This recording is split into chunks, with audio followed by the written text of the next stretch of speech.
Hello there. What is going on, everybody? We've got ourselves a C-ROC cruiser preview, and it is very exciting. And one of the things I think is so interesting about this is the fact that it's got a Scum logo on there, even though it has a Separatist version of the card. It's definitely going to be a Scum focused ship, primarily because of the titles that are going to come with this. But we're going to take a look at all of these things. I do have to pause for a minute to thank Luxury Playstyle for sponsoring this video. If you haven't already, please check out luxuryplaystyle.com.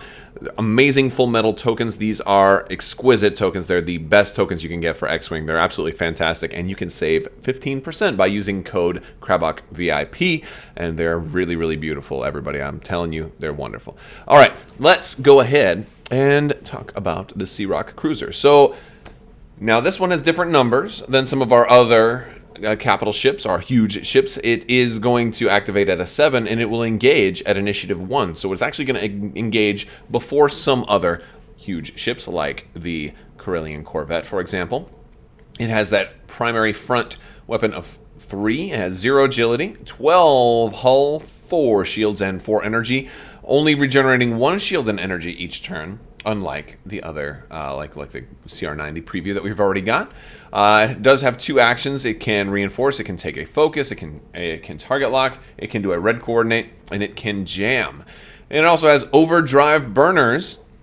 While you defend, if your revealed maneuver is speed 3 to 5, you roll 1 additional defense die. So it's a little bit more survivable, just naturally, especially if it's moving fast. It still gets the double action.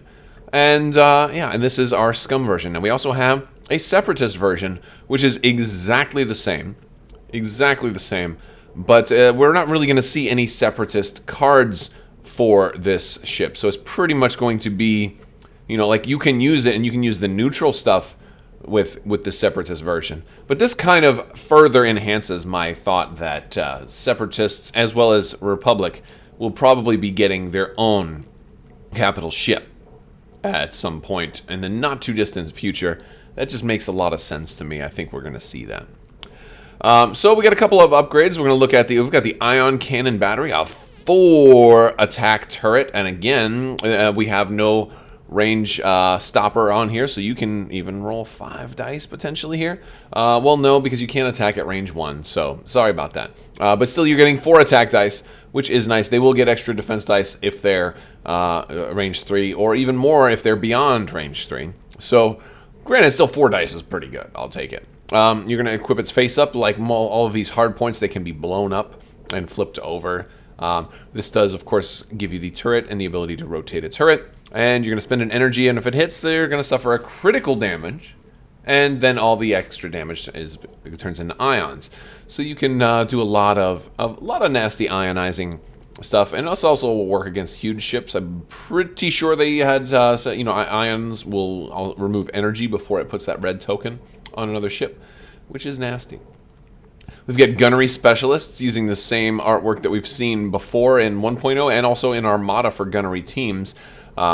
So it's while you perform a primary or hard point attack, you may spend 1 or more energy to reroll that many dice. So this one looks like you can use this one multiple times. And I like that it's also giving you the ability to rotate a turret into a free white calculate. Calculate is just so important for huge ships because of the fact that they're going to be likely attacking multiple times, and you don't have to spend like that one focus on just that one attack when the next one might also want dice manipulated. This is going to be a really good one. Tabana Reserves. And this one isn't restricted to any particular faction, so you can put this anywhere. I think this will be a good one for huge ships in general. Also, I want to caveat this with every card here should be available in the huge ship conversion kit. So if you were thinking, oh, I want this on the CR90, but I don't want to have to buy a C-ROC and a CR90, well, if you just get the huge ship conversion kit, if you've got your huge ships from 1.0, this should come with all of the same cards. Tabana Reserves, you got 3 charge on it. It's not recoverable, or at least not automatically recoverable. You can spend a charge to recover 2 of your energy, which is pretty nice. There's so much you're going to be doing with energy, especially on this ship that only gets 1 back each turn. I think it'll be really good here. But I like it for the CR90 because I know there's a lot of tricks I'm going to want to spend all of my energy on. But then again, if you're using something like Gunnery Specialists, you'll go through energy really quick too. We've got the Illicit, which is huge ship only, but it's probably going to be for the C-ROC at least. Now, granted, maybe some of the other versions will eventually get something like this, but we're going to get quick release locks. You cannot recover these at all. So even if you got something that is going to recover charge, this one cannot be recovered. And during the system phase, you can spend a charge to place a cargo crate in your rear arc at range 0. So it's going to have to be touching you, but you have a little bit more flexibility because you don't have to use the one, the one speed. And so you're going to kind of do it something like that. And that's kind of what that new obstacle is going to look like. It'll definitely make sure your attacks are obstructed.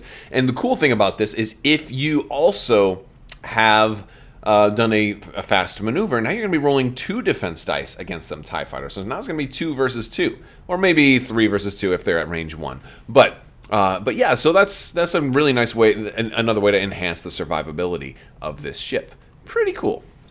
We've got the Saboteurs map. Also illicit, also huge ship.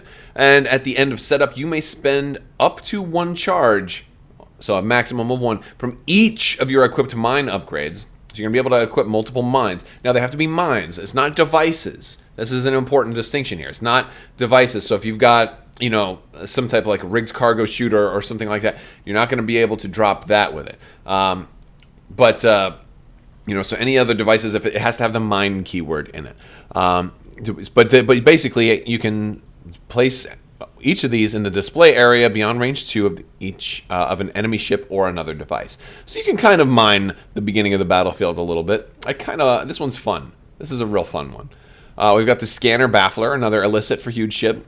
I think we can kind of assume that the C-ROC's going to have a couple of illicits, right? At the end of setup, you may choose up to 6 other friendly standard ships in your deployment area at range 0 to 1.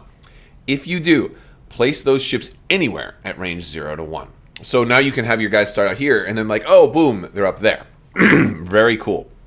And since you can kind of do that huge ship thing where you deploy a little bit farther forward, you can really get your ships a little bit closer. And now we're going to see engagement on turn 1, which is actually cool because that's going to help speed up games. I think potentially it could speed up games. We've got Azmorigan. You saw him in Star Wars Rebels. He's Scum only and huge ship. Of course, this is what I'm talking about. The unique stuff is Scum only. So what do the Separatists really get? Not much. At least for right now. I'm hoping they kind of, pay the favor back, and maybe some Separatist stuff has like a card for another faction also. We'll see. But during the end phase, you may choose up to 2 friendly ships at range 0 to 1. If you do, each of those ships does not remove a calculate or evade token. So this is kind of like, we've seen this sort of thing with the Separatist faction before, where they have that one upgrade that lets you keep your calculates over to the next round. He's kind of doing that for either calculate or for evade, which is kind of cool. It's also actually kind of strange that you couldn't use him for Separatists too, because he would seem to synergize very well with droids, being able to carry over some calculate. We've got the IGRM droids, which is going to really help your offense. Also is going to give you the calculate action. While you perform an attack, if you are calculating, in other words, if you have at least 1 calculate token on you, you can change a hit to a crit. And this is going to work on all of your attacks. So if you're attacking 3 different times, boom, boom, boom, boom, you're going to get more bang for your buck off of this IGRM. Which is, I'm unclear how some type of bounty hunter-ish droid is going to make your attacks. Maybe he's extra accurate. That's what it is. He knows how to aim down sights. Now here's a cool config. We've got the Corsair Refit, and I like this. This one has a cannon, a turret, and a missile slot. It also gives you -2 shield, but +1, +2 hull, and +1 energy. And the energy is going to be really important. So I love this one. I'm really curious how much this one's going to cost, though. And for bonus attacks, you can spend an energy to perform a turret, cannon, or missile attack. Love it. Love it. I absolutely love this card. You're losing some shields, though, so you're going to start taking them crits a little bit sooner. And then we got our titles, which are all Scum only. We've got the Merchant one. We've seen this one before. It gives you the red evade and the white coordinate, which is nice. And we've got, it's going to grant us a turret, a crew, or team, rather, and then the cargo slots. And, of course, it's going to let you perform the turret attack as a bonus attack. Very nice one. And that one is not costing you an energy either, so that's pretty cool.